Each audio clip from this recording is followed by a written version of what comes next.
asosiasi dan teman-teman Muhammadiyah dan NU.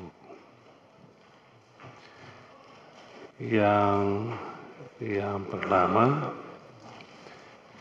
apa penilaian, apa evaluasi teman-teman berkenaan dengan pengelolaan tambang selama ini. Tadi sudah sedikit disampaikan oleh Ibu Sekjen Asosiasi tadi, tetapi saya ingin menggali lebih dalam sebetulnya problem kita ini apa. Sehingga kemudian sampai pada kesimpulan pentingnya revisi undang-undang ini. Kalau mengacu pada konstitusi sebetulnya jelas itu kan, bahwa ini dikuasai oleh negara. Lalu dikuasai negara untuk dimanfaatkan. Jadi negara itu dikasih monopoli untuk menguasai, memanfaatkan sumber daya, ya, termasuk tambang tadi, untuk sebesar-besarnya kemakmuran rakyat. Bagaimana tata kelolanya? Negara memberikan kepada siapa supaya tidak ada monopoli, supaya tidak ada penguasaan oleh kelompok tertentu terhadap energi ini, maka undang-undang ini dibuat untuk mengatur tata kelola ini. Jadi kita ingin mendapat masukan soal ini karena kalau apa tepat model begini. Jadi kita bagi-bagi lahan, bagi-bagi sumber ini lalu diserahkan kepada ya universitas lah, organisasi keagamaan, lalu koperasi dan sebagainya dan sebagainya. Ya, saya ingin mendapatkan masukan dari teman-teman di asosiasi. Sebab begini, dalam bayangan saya bernegara itu kan negara yang kelola, lalu ya negara mengambil manfaatnya dari pajak dan sebagainya. Pendapatan negara bukan pajak juga. Itulah yang akan dimanfaatkan untuk kepentingan kemakmuran sebanyak-banyaknya rakyat Indonesia. Yang terjadi selama ini kan kekayaan ini dikuasai sekelompok orang. Dan yang membuat ini dikuasai oleh sekelompok orang ini menurut saya tata kelolanya. Yang tadi Pak Nanan, Ibu Sekjen ngomong ya tumpang tindih lah, ya kelola koridor lah, yang terus terang selama ini kan kelola tambang ini kan mohon maaf banyak malingnya kan Pak. Kalau mau kata yang agak kasar sebetulnya, maling. Dan itu kalau baca buku Presiden Prabowo, Indonesia dalam Paradoks, itu jelas-jelas disebut dia, ini yang menguasai tambang kita, ini maling-maling ini. Itu tegas di situ disebutkan. Wah, saya mau minta masukan, apakah untuk mencegah tadi, ya memang sudah terlanjur sebetulnya pandangan, terlambat sebetulnya kita ini. Maling-maling ini udah rampok semua kekayaan ini baru kita datang. Jadi kita ini sebetulnya cuci piring Pak ya. Makanya kasihan kasih perguruan tinggi, kasih ormas keagamaan.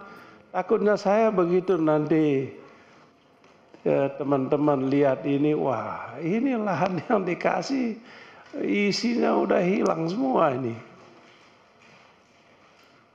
hilang semua isinya. Lalu kita dikasih izin kelola, izin tambang, yang sebetulnya isinya udah nggak ada. Ini saya sebetulnya teman saya ya Mas, ini saya kaget, saya juga mengapa teman-teman Muhammadiyah, teman-teman NU, universitas begitu gembira ketika dikasih monopoli hak prioritas untuk mengelola ini.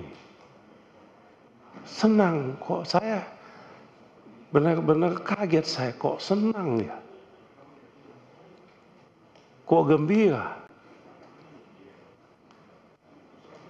Ya mohon maaf aja ya saya enggak tahu mengapa gitu Pak. Mau sama-sama bikin rusak ini. Atau apa, saya ingin dapat gambaran soal itu sebetulnya. Lalu yang kedua,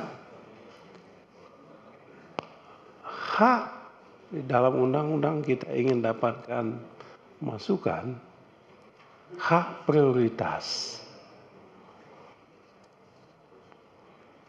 Ya ini kan, ya mohon maaf aja, ini kan bansos dalam bentuk lain. Ya kan gitu. Ya bansos dalam bentuk lain. Ya bansos itu kan ya untuk orang yang hidup susah lah ya, kita kasihlah bantuan sosial. Tapi ini ya pun saya adalah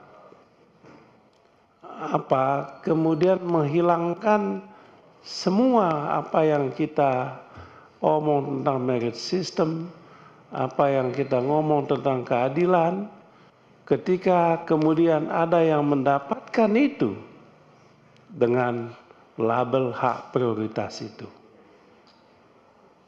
Nah, betul bahwa selama ini ada penguasaan oleh kelompok tertentu, tapi caranya kan bukan dengan apakah cara ini tepat.